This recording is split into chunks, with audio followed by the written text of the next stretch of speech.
નમસ્કાર મિત્રો, અમારી ચેનલમાં તમારું હાર્દિક સ્વાગત છે। તો આજે આપણે બનાવવાના છે આખું વર્ષ સંગ્રહી શકાય તેવા ચોખાના પાપડ। તો આ પાપડની ખાસિયત એ છે કે આમાં આપણે જરાક પણ પાપડ ખારનો ઉપયોગ નથી કરવાનો। પાપડ ખાર વગર આપણે એકદમ પોચા અને એકદમ ફૂલેલા એવા આપણા ક્રિસ્પી એવા ટેસ્ટી ચોખાના પાપડ બનીને રેડી થઈ જશે। તો વિડીયોને છેલ્લે સુધી ચોક્કસ જોજો અને વિડીયો ગમે તો લાઈક અને શેર પણ ચોક્કસ કરજો અને હા, સબસ્ક્રાઈબ કરવાનું તો ભૂલતા જ નહીં। તો ચાલો રેસીપી જોઈ લઈએ ફટાફટ। તો આ પાપડ બનાવવા માટે આપણે સૌથી પહેલાં તો ચોખાનો લોટ લેવાનો છે। મેં અહીંયા 1 વાટકી જેટલો ચોખાનો લોટ લીધેલો છે। તમે જોઈ શકો છો બહાર જે તૈયાર પેકેટમાં મળે છે એનો જ ઉપયોગ કરવાનો છે। અહીંયા આપણે ચોખાને પલાળીને વાટવાની કે એવી કોઈ જ માથાકૂટ નથી કરવાની, ડાયરેક્ટ લોટનો જ ઉપયોગ કરવાનો છે। તો 1 વાટકી જેટલો ચોખાનો લોટ એડ કર્યા પછી આપણે એમાં એ જ વાટકીનું માપ રાખીને એ જ વાટકી જેટલું પાણી આપણે એમાં એડ કરવાનું છે। તો 1 વાટકી જેટલું પાણી એડ કર્યા પછી ફરીથી આપણે બીજું અડધી વાટકી જેટલું આપણે પાણી અત્યારે એડ કરીશું, એટલે કે 1 વાટકી ચોખાનો લોટ અને 1.5 વાટકી જેટલું પહેલાં પાણી આપણે એડ કરવાનું છે।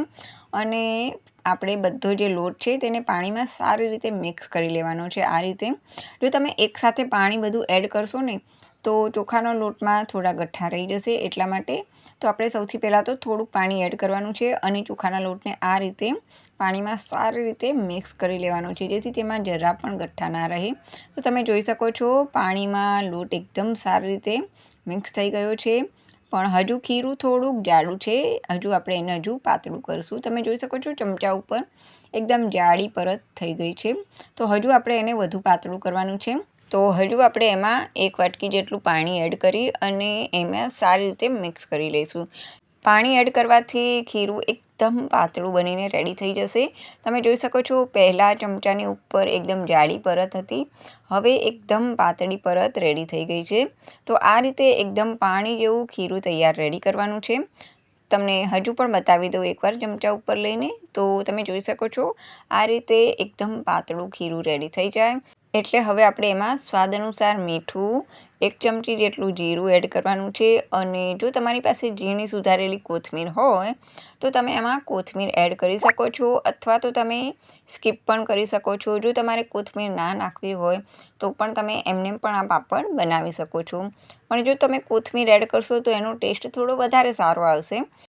અને જો તમારે આદુ મરચાંની પેસ્ટ આમાં એડ કરવી હોય તો તે પણ એડ કરી શકો છો, અથવા તો એકલા લીલા મરચાં ક્રશ કરીને પણ આમાં એડ કરી શકો છો, જેથી તીખા આપણા પાપડ બનીને તૈયાર થશે। અને જો તમારે ચીલી ફ્લેક એડ કરવા હોય તો ચીલી ફ્લેક્સ પણ એડ કરી શકો છો। તો હવે બધી વસ્તુને સારી રીતે મિક્સ કરી અને 5 થી 10 મિનિટ માટે ઢાંકીને રહેવા દઈશું, જેથી કોથમીર અને જે જીરું છે તે સારી રીતે પલળી જાય। તો અત્યારે તો હું મોળા પાપડ જ બનાવી રહી છું, એટલા માટે અહીંયા મેં ચીલી ફ્લેક્સ એડ નથી કર્યા। તો તમે જોઈ શકો છો આપણું ખીરું રેડી થઈ ગયું છે। ખીરું રેડી થઈ જાય એટલે હવે આપણે એક મોટા વાસણમાં પાણી એડ કરી અને જે રીતે આપણે ઢોકળા, ખમણ કે મૂઠિયા બનાવીએ છીએ બસ એ જ રીતે આ કડાઈમાં પાણી એડ કરી અને આ રીતે જાળી મૂકીને તૈયાર રાખવાનું છે અને એને ગરમ થવા દેવાનું છે। ત્યાં સુધી આપણે જે વાસણમાં આપણે પાપડને બનાવવા હોય, નાની સાઇઝના અથવા તો મોટી સાઇઝના, તે વાટકીઓ આ રીતે તૈયાર રાખવાની છે। મેં અહીંયા છીછરી વાટકી એટલા માટે લીધી છે જેથી તેમાંથી પાપડ આપણે ઝડપથી કાઢી શકીએ અને એકદમ સરળતાથી આપણા પાપડ બનીને પણ તૈયાર થઈ જાય। જો ઊંડી હશે વાટકી તો આપણે પાપડને સરળતાથી નહીં કાઢી શકીએ, એટલા માટે આપણે છીછરી વાટકીનો જ ઉપયોગ કરવાનો છે। જો તમારે મોટા પાપડ બનાવવા હોય તો તમે મોટી ડીશમાં પણ તમે બનાવી શકો છો। તો મેં અત્યારે આ રીતે નાની નાની વાટકીઓનો જ ઉપયોગ કર્યો છે। હવે આપણે જે ચોખાના લોટનું ખીરું તૈયાર રાખ્યું છે એને આપણે આ રીતે મિક્સ કરીને થોડું એડ કરતા જવાનું છે, વધારે નથી એડ કરવાનું, ફક્ત પાતળી પરત જામે એટલું જ આપણે આમાં ખીરું એડ કરવાનું છે। તમે જોઈ શકો છો એકદમ પાણી જેવું આપણું ખીરું તૈયાર છે। આપણે જે વાટકીમાં આ ખીરું એડ કરીએ છીએ એની નીચેની સાઈડ આપણે જરાક પણ તેલ કે બીજી કોઈ જ વસ્તુ લગાડવાની જરૂર નહીં રહે। આ પાપડ એમનેમ જ ઉખડી જશે અને એકદમ સરળતાથી એ હું તમને વિડીયોમાં આગળ બતાવતી જઈશ। તમે વિડીયોને છેલ્લે સુધી ચોક્કસ જોજો। તો હવે જે આપણે જાળી મૂકી છે એની ઉપર આ રીતે મેં અહીંયા 3 વાટકી ગોઠવી દીધી છે। જેટલી વાટકી સમાય એ રીતે આપણે આમાં ગોઠવી દેવાનું છે। હવે એની ઉપર પણ જાળી મૂકી અને મેં બીજી 3 વાટકી પણ ગોઠવી દીધી છે. હવે આપણે ફક્ત 1 થી 1.5 મિનિટ અથવા તો 2 મિનિટ જેટલું જ આપણે એને બાફવાનું છે. બહુ વધારે ટાઈમ નથી બાફવાનું. તો તમે જોઈ શકો છો 1 મિનિટ થઈ ગઈ છે અને આપણા પાપડ બનીને રેડી થઈ ગયા છે. ના વણવાની ઝંઝટ કે ના ખીચું બનાવવાની ઝંઝટ, એકદમ સરળતાથી આપણા પાપડ રેડી થઈ જશે. સાથે સાથે સ્વાદ પણ બજાર જેવો જ રહેવાનું છે અને ખારાની તો બિલકુલ જરૂર જ નથી પડી. તમે જોઈ શકો છો જે લોકોને હાઈ બીપી રહેતું હોય અને ખારો ખાવાની ના પાડી હોય તે લોકો આ પાપડ ઘરે બનાવી અને જાતે જ ખાઈ શકશે. તો તમે જોઈ શકો છો આ રીતે બધી વાટકીઓ આપણી રેડી થઈ ગઈ છે અને આ બધી વાટકીઓમાં રહેલા નાના નાના આપણા પાપડ પણ રેડી થઈ ગયા છે. તો હવે શું કરવાનું છે, આ બધા પાપડને એકદમ ઠંડા થવા દેવાના છે. આ પાપડને ગરમ ગરમ જો તમે ઉખાડવા ટ્રાય કરશો ને તો એ ચોક્કસ તૂટી જશે. એટલા માટે આપણે એને એકદમ ઠંડા થવા દેવાના છે. બધા પાપડ એકદમ ઠંડા થઈ જાય એટલે ચારે બાજુ છરી મારી અને એની જે બોર્ડર છે એને કટ કરી અને આ રીતે ઉખાડી લેવાના છે. તમે જોઈ શકો છો આપણો પાપડ બનીને રેડી થઈ ગયો છે. તો આ જ રીતે આપણે બધા પાપડને વાટકીમાંથી કાઢી લેવાના છે અને પ્લાસ્ટિક ઉપર સૂકવી દેવાના છે. જો તમે ઘરમાં સૂકવતા હોય તો એમ, અથવા તો ધાબા પર કે ગેલેરીમાં, જ્યાં તમને ફાવે ત્યાં તમે આને સૂકવી શકો છો. બની શકે તો ઘરમાં પણ સૂકવી શકાય છે. પંખા નીચે પણ એક રાતમાં સારી રીતે સુકાઈ જ જાય છે. મેં તો ઘરમાં જ સૂકવ્યા હતા. તો તમે જોઈ શકો છો આ જ રીતે આપણે બધા પાપડને કાઢી લેવાના છે. બધા પાપડ નીકળી જાય એટલે હવે આપણે એને એક પ્લાસ્ટિક ઉપર આ રીતે સૂકવી દેવાના છે. તમે જોઈ શકો છો એક પછી એક આપણા પાપડ બનીને રેડી થઈ રહ્યા છે. હવે આપણે ફરીથી એ જ વાટકીમાં આ રીતે ખીરું એડ કરવાનું છે અને ફરીથી આપણે એ જ રીતે એને બરોબર બાફવાના છે ફક્ત 1 મિનિટ માટે. તો તમે જોઈ શકો છો ફરીથી એ જ રીતે આપણે એ જ વાટકીમાં ખીરું એડ કરી અને આ રીતે ઢાંકવાનું છે. તો ખીરું એકદમ સારી રીતે જામી જાય એટલે સમજી લેવાનું કે આપણા પાપડ બનીને રેડી થઈ ગયા છે. તો તમે જોઈ શકો છો હવે હું તમને એક મોટો પાપડ બનાવીને પણ બતાવીશ. તો એના માટે મેં અહીંયા મોટી ડીશ લીધેલી છે. એમાં પણ જે પાપડનું ખીરું રેડી કર્યું છે તે એડ કરી દેવાનું છે. બહુ જાડું લેયર નથી કરવાનું, એકદમ પાતળું લેયર કરી અને ફક્ત 1 મિનિટ માટે આપણે એને બફાવા દેવાનું છે. તો તમે જોઈ શકો છો આપણા મોટા મોટા પાપડ પણ બનીને રેડી થઈ જશે. તો અત્યારે તો મેં એક પાપડ તમને બતાવવા માટે જો બનાવ્યો છે. તો હવે આપણે આને પણ એકદમ ઠંડો થવા દેવાનો છે. ઠંડો થાય એટલે છરીની મદદથી ચારે બાજુથી જે બોર્ડર છે એને વાસણમાંથી ઉખાડી લેવાની છે અને ધીમે રહીને આપણે એને ઉખાડશું ને તો એકદમ સરળતાથી આ પાપડ પણ તરત જ ઉખડી જશે, વાસણથી એકદમ છૂટો પડી જશે. તો આ જ રીતે આપણે બધા પાપડ રેડી કરી દેવાના છે. તો મેં તમને પહેલાં પણ કહ્યું કે જો તમારે તીખા પાપડ બનાવવા હોય તો તમે લીલા આદુ અને મરચાંની પેસ્ટ પણ એડ કરી શકો છો.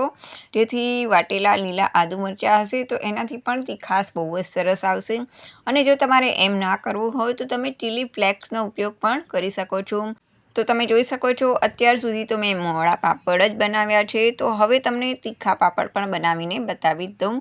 તો હવે મેં એમાં ચીલી ફ્લેક્સ એડ કર્યા છે. જેટલી તમારે તીખાશ જોઈએ એ જ રીતે આપણે આમાં ચીલી ફ્લેક્સ એડ કરવાના છે અને ફરીથી બધી વસ્તુને સારી રીતે મિક્સ કરી અને એ જ રીતે આપણે આમાં ખીરું એડ કરી દેવાનું છે અને ફરીથી 1 મિનિટ માટે આપણે એને ઢાંકીને બફાવા દેવાનું છે.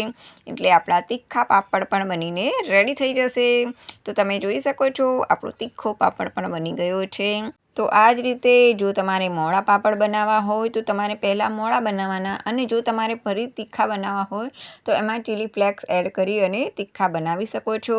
તો તમે જોઈ શકો છો હવે આપણા પાપડ સારી રીતે સુકાઈ ગયા છે. તમને બતાડી રહી છું. તો આ રીતે પાપડ સુકાઈ જશે ને એટલે એકદમ કડક થઈ જશે અને એકદમ પારદર્શક જેવા પણ દેખાવા મળશે. તો જે થોડાક લાલાશ પડતા છે ને એ ચીલી ફ્લેક્સવાળા એટલે કે તીખા છે અને જે એકદમ સફેદ છે ને એ મોળા પાપડ છે. તો હવે આપણે એને તળીને પણ જોઈ લઈએ કે કેવા બન્યા છે. તો તળવા માટે આપણે સૌથી પહેલાં તો તેલને એકદમ ગરમ કરવાનું છે. તેલ એકદમ ગરમ થાય એટલે હવે આપણે એની ફ્લેમ ધીમી કરી દેવાની છે. તો તમે જોઈ શકો છો આપણા પાપડ ધીમે ધીમે ઉપર આવી રહ્યા છે અને એકદમ સારી રીતે ફૂલી ગયા છે. તો તમે જોયું ને, પાપડ ખારનો આપણે જરાક પણ આમાં ઉપયોગ નથી કર્યો, તેમ છતાં પણ આપણા પાપડ એકદમ બહારના પાપડ જેવા જ ફૂલીને તૈયાર થયા છે. તો તમે લોકો પણ આ રેસીપી ચોક્કસ ટ્રાય કરજો અને મને કોમેન્ટ કરીને કહેજો કે કેવા બન્યા છે તમારા પાપડ. તો હવે હું જે ચીલી ફ્લેક્સવાળા એટલે કે તીખા પાપડ છે એને પણ તળી રહી છું. એ થોડા લાલાશ પડતા બનશે કારણ કે આપણે એમાં ચીલી ફ્લેક્સ એડ કરેલા છે. તો તમે જોઈ શકો છો આ પાપડ પણ ફૂલીને એકદમ સરસ રીતે મોટા થઈ ગયા છે.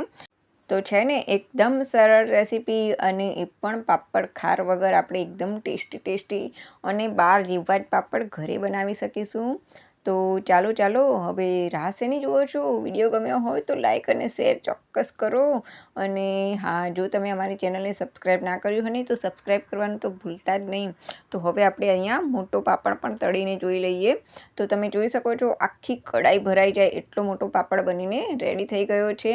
તો ચાલો આવી જાઓ બધા પાપડ ખાવા માટે. તો ચાલો હવે આપણે ફરી મળીશું નવા વિડીયો સાથે, નવી વાનગી સાથે. ત્યાં સુધી બાય.